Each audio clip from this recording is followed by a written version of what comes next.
సంగారెడ్డి జిల్లా జహీరాబాద్లో హరే కృష్ణ మూవ్మెంట్ వారి ఆధ్వర్యంలో ప్రతి ఆదివారం ఉదయం 6:15 నగర సంకీర్తన కార్యక్రమం భక్తి శ్రద్ధలతో నిర్వహించడం జరుగుతోంది।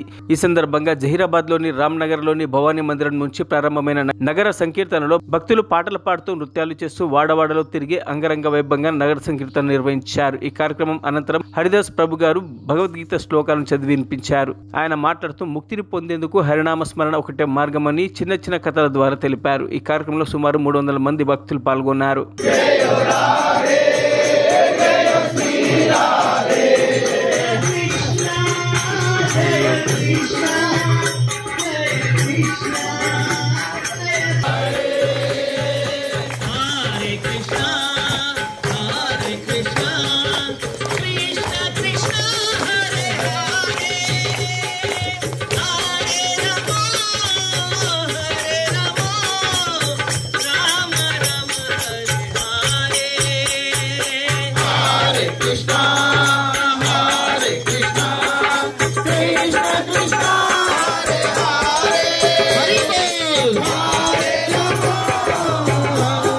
మరిన్ని అప్డేట్స్ కోసం మా ఛానల్ ని సబ్స్క్రైబ్ చేయండి।